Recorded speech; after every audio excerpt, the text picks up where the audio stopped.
10 দিন যেতে না যেতেই উঠে যাচ্ছে পটুয়াখালীর মহিপুরের একটি রাস্তার পিচ ঢালাই। হাত দিয়ে ধরলেই তা উঠে আসছে। স্থানীয়দের অভিযোগ, নিম্নমানের সামগ্রী ব্যবহার করায় এমনটি হচ্ছে।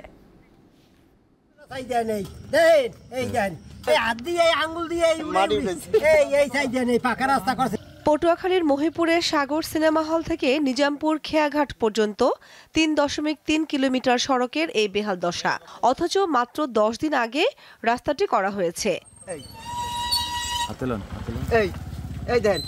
স্থানীয়দের অভিযোগ, নিম্নমানের সামগ্রী ব্যবহার করায় এই অবস্থার সৃষ্টি হয়েছে।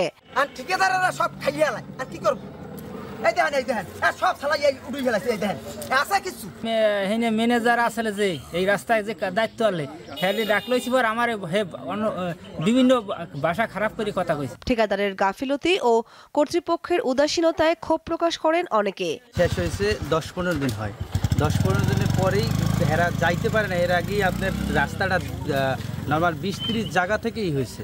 আমার বাসার সামনে থেকেই আমার ওই মাটির উপরে আপনার দিয়ে গেছে, পেজ দিয়ে গেছে। হাঁটলেও রাস্তাটা ডেভেলপ করবে তারপর রাস্তা এখন পর্যন্ত এলজিডির কাছে হ্যান্ডওভার করে নাই, কাজ শেষ হয়েছে। রাস্তাটির তদারক কর্মকর্তাকে কারণ দর্শানোর সুপারিশের পাশাপাশি দ্রুত সময়ের মধ্যে এটি ঠিক করার নির্দেশনা দেওয়া হয়েছে বলে জানিয়েছেন উপজেলা চেয়ারম্যান।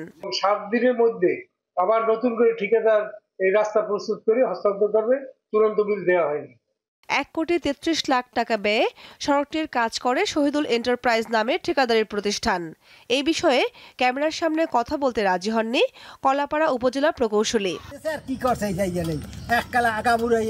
দীপ্ত, বার্তা কক্ষ।